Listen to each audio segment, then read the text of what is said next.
sebagai pengajar praktik. Kemudian sesi tanya jawab antara saya dan Bapak Ibu guru yang ada di ruangan ini. Tentunya Bapak dan Ibu guru SMP Negeri 1 Rantau Selatan. Kemudian bimbingan dan arahan dari Ibu Kepala Sekolah. Kemudian kesimpulan dan hasil pemetaan dari diskusi kita tadi. Dan kita tunggu Bapak Pengawas sedang di jalan, nanti Bapak Pengawas akan memberikan kata-kata di akhir dari pertemuan kita. Langsung saja Bapak Ibu, diskusi yang akan kita lakukan pada siang hari ini adalah mengenai pemetaan aset yang ada di SMP Negeri 1 Rantau Selatan yang dapat kita berdayakan demi memajukan sekolah SMP Negeri 1 Rantau Selatan yang kita cintai ini. Acara yang kedua yaitu pembukaan atau kata sambutan dari Ibu Kepala Sekolah. Saya persilakan.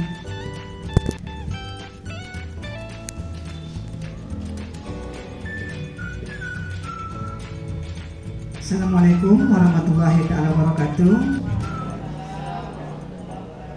Dan selamat siang, salam sejahtera bagi kita semua. Puji syukur tetap kita panjatkan Allah Subhanahu wa taala karena kita masih diberikan kesehatan dan kesempatan sehingga kita masih dapat berkumpul di ruangan guru SMP Negeri 1 Rantau Selatan ini.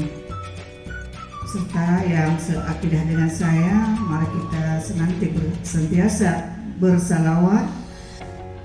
Mudah-mudahan kita kelak mendapat syafaatnya di hari kemudian kelak. Amin ya rabbal alamin.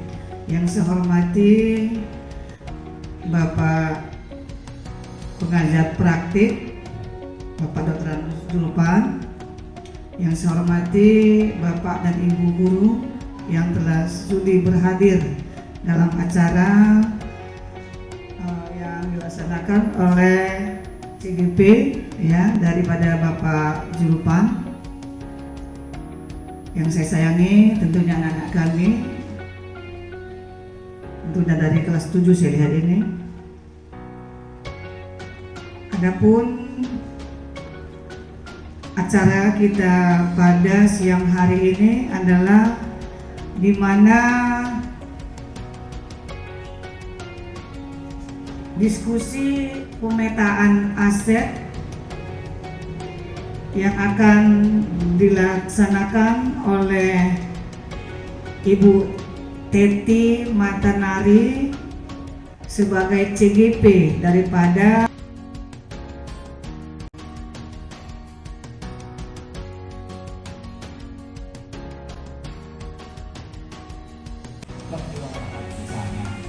silakan bahas satu-satu Bu Teti ya. Jadi Bapak Ibu tolong buat yang baik, termasuk penilaian Bu Teti nanti di LMS apa modal manusia, seulangi lagi, kemudian modal sosial, modal fisik, modal lingkungan alam, modal finansial, modal politik, modal agama dan budaya. Nanti dicatat di, kalau Bu Teti susah boleh orang lain menuliskannya ya, nanti disampaikan sama-sama kita diskusikan buat yang terbaik. Demikian Bapak Ibu yang perlu saya sampaikan. Mohon maaf jika terdapat keterbatasan karena memang Bapak Ibu kegiatan program guru muda ini juga ya kadang-kadang berbeda dengan kondisi yang ada. Jadi balik-balik kita yang tadi Bapak Ibu berbasis, jangan berbasis pemasalah ya, tapi berbasis aset yang ada. Kita manfaatkan waktu yang ada ini ya sehingga nanti bisa menghasilkan sesuai dengan yang kita harapkan. Saya selaku pendamping praktik ya mewakili BBGT yang datang kemari. Terima kasih kepada Ibu Kepala Sekolah yang juga berada Bapak Pengawas, telah bisa sama-sama bekerja sama di sini ya. Anak-anak juga Bapak datang juga ke kelas dan seringkali 2 kali ya pertama ya dengan itu. Mudah-mudahan memberi manfaat bagi Bu Teti dan juga bagi guru-guru yang lain. Juga mohon maaf jika terdapat kekurangan dan keterbatasan. Demikian saja. Nanti kami harap juga ada arahan dan masukan dari Bapak Pengawas kita. Mudah-mudahan apa yang akan disampaikan dan kita hasilkan nanti sesuai dengan yang kita harapkan. Billahi taufiq wal hidayah. Assalamualaikum warahmatullahi wabarakatuh. Pengawas kita, kepada Bapak Pengawas kami persilakan.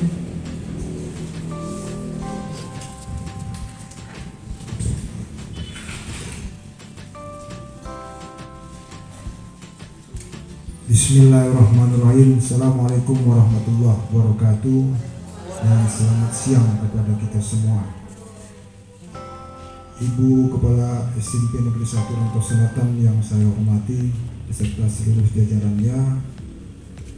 Demikian juga hormat yang sama kepada Pak Julpan selaku pengajar ya, praktek pada calon guru penggerak Ibu Teti, dan yang kami sayangi anak-anak kami sekalian yang masih betah ya, walaupun dengan senyum yang terpaksa saat ini tengah berjalan dan dijalani oleh Ibu Teti. Sekali lagi saya ucapkan selamat kepada Bu Teti yang sampai pada bulan ke-6 ini Pak ya, sesi terakhir ini untuk beliau, apakah nanti berat mendapatkan sertifikat guru penggeraknya ataukah tidak, tergantung kepada kita di sini. Tadi sudah dipaparkan, saya berharap apa-apa tadi itu disampaikan terutama kepada Bu Teti untuk ini dipersiapkan.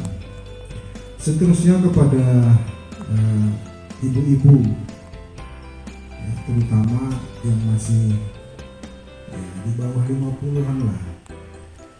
Contoh sudah diberikan oleh Bu Teti, ini mari coba kita ikuti. Artinya beliau saat ini masuk dalam program pendidikan guru penggerak angkatan ke-7.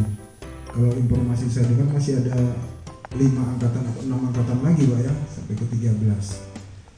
Jadi mudah-mudahan angkatan-angkatan berikutnya ada beberapa lagi dari kita ini yang juga ikut. Ya, kalau di Rantau Utara tadi full semua tadi ya, karena kebetulan rapat besok ya, bisa kita juga akan sampaikan. Jadi mohon ini janganlah menutup diri untuk bisa menerima informasi atau transformasi pendidikan yang terbaru ini. Nah, Pak yang lama aja Pak sudah itu aja pun sudah payah Pak, apalagi yang baru jangan. Saya berharap gitu ya. Jadi mari kita buka diri untuk bisa menerima perubahan-perubahan paradigma baru ini. Dan kepada anak-anak kami terima kasih, peran anak-anak kami juga ini sangat besar untuk keberhasilan pendidikan kita di sini. Ya, jadi yang disampaikan oleh guru-guru nanti di depan, misalnya dalam hal pembelajaran, Pak, Bu jangan monoton misalnya, ya. Mungkin ada ice breakingnya atau ada apanya di dalam pembelajaran itu ikuti, ya. Semua itu adalah untuk bagaimana agar kamu itu dapat membuka wawasan ke depan. Kami rasa ini saja dulu, sekadar Bapak dan Ibu. Tuh kembali saya lihat ke belakang nggak gerak.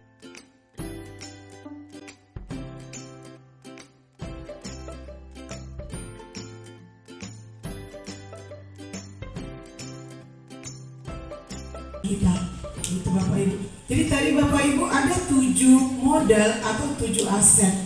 Anak-anak ibu juga ya dengarkan ya, kalian juga ikut menemukan. Ada 7 aset. Aset yang pertama tadi adalah manusia. Jadi Bapak Ibu dan anak-anak ibu di sini, kira-kira apalah aset manusia yang ada di lingkungan sekolah kita ini yang bisa kita berdayakan demi kemajuan sekolah kita, gitu ya. Jadi Bapak Ibu boleh catat, boleh oret-oret, kira-kira apalah modalnya. Gitu. Anak-anak ibu juga boleh keluarkan pulpennya. Satu orang menulis, oh ini modal, ini gitu ya, nah ya. Kemudian yang kedua, modal atau aset sosial. Tadi aset sosial itu adalah orang-orang atau lembaga yang turut andil ya secara sosial, turut andil menjadi potensi yang memajukan di sekolah kita, seperti yang tadi MGMP, komite sekolah, seperti itu ya Bapak Ibu. Kira-kira di sekolah kita apalah yang bisa kita temukan menjadi modal sosial. Kemudian fisik, seperti yang dijelaskan tadi, modal fisik ini adalah sarana dan prasarana. Kira-kira modal sarana dan prasarana di sekolah kita ini Bapak Ibu dan anak-anak ibu sekalian, apa yang bisa kita berdayakan yang berguna untuk kemajuan sekolah kita?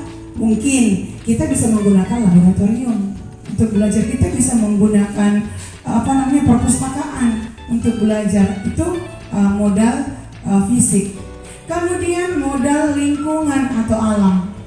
Apalah di lingkungan kita ini yang bisa kita manfaatkan. Misalnya nih, di bawah pohon kita bisa belajar. Itu jadi anak-anak tidak bosan belajar dalam ruangan saja, di luar juga bisa. Berarti lingkungan alam yang ada di sekolah kita ini bisa kita manfaatkan.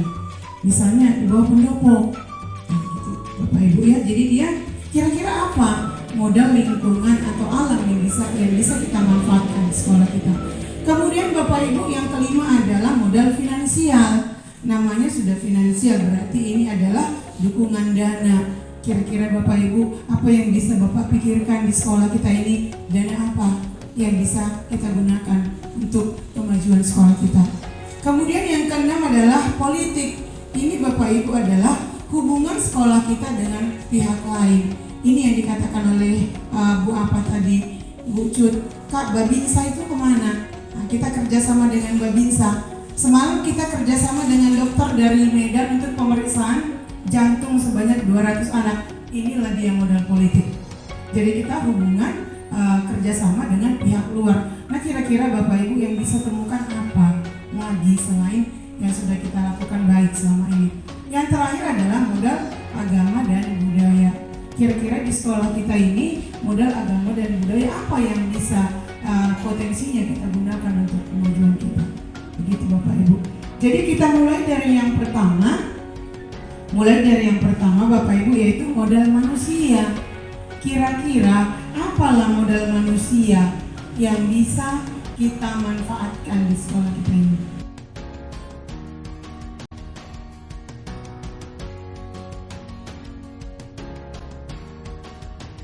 Bisa potensinya kita gunakan untuk kemajuan kita. Begitu Bapak Ibu. Jadi kita mulai dari yang pertama. Bapak Ibu, yaitu modal manusia. Kira-kira apalah modal manusia yang bisa kita manfaatkan di sekolah kita ini? Jadi Kadina nanti dia rekamannya itu yang kita ya. Modal manusia apa yang kira-kira bisa kita manfaatkan di sekolah kita?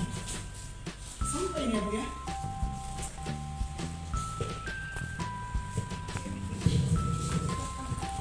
Modal manusia yang di sekolah yang bisa kita manfaatkan ya dari komite sekolah, dari kepala sekolah, pengawas, atau OSIS masuk manusia. Ya, OSIS ya. Oke.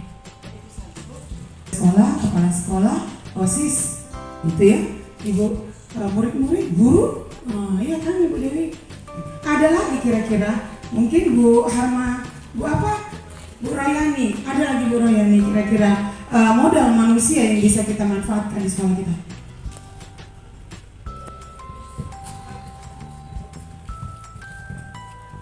Bisa jadi orang yang di kantin, bisa juga.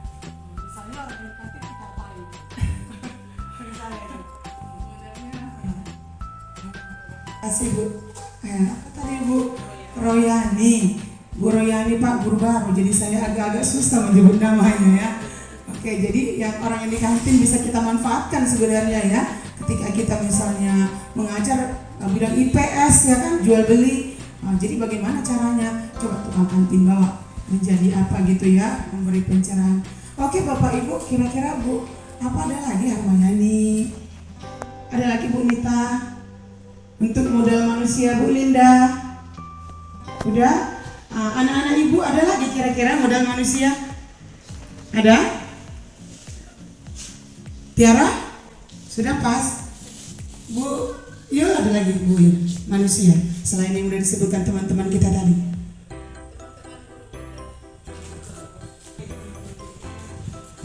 Teman-teman guru kita bisa menjadi modal manusia.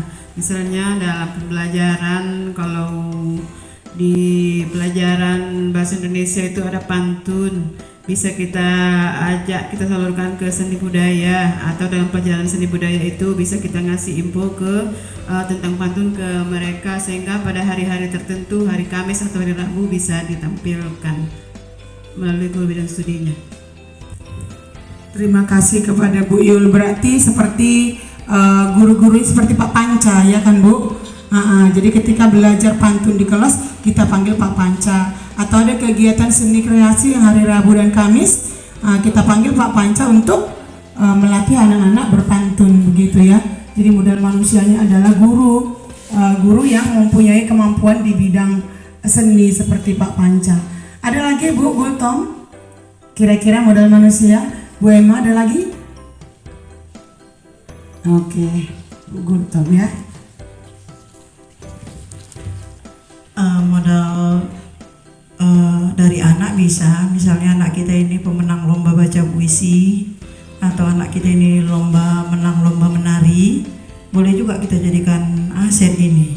Kita bawa dia ke kelas-kelas bahwa seperti inilah anak contoh yang baik dalam membaca puisi.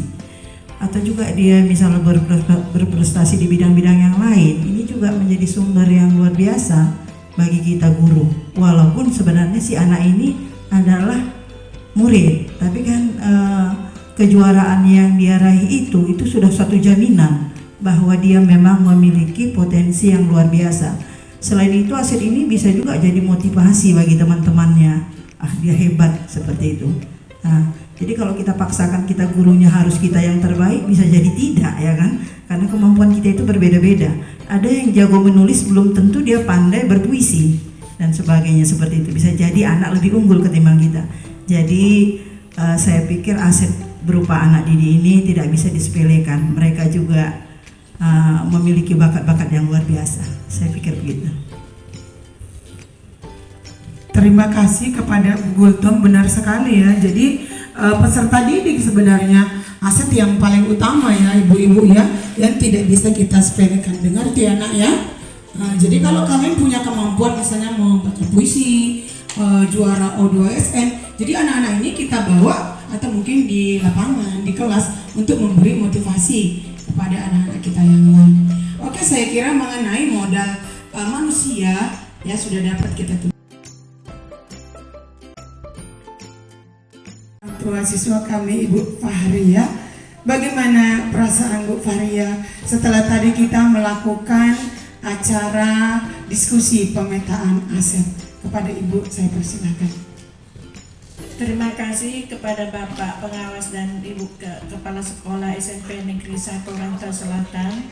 Kami serta Bapak pengajar aktif, kami ucapkan pengajar praktik, kami ucapkan banyak terima kasih atas kunjungannya, dan kami sebagai orang tua, khususnya saya, sangat senang ketika anak saya sekolah di sini, dan aset-asetnya bisa digunakan dan anak saya pun puas menggunakan alat-alat yang ada di aset yang ada di sekolah ini. Terima kasih.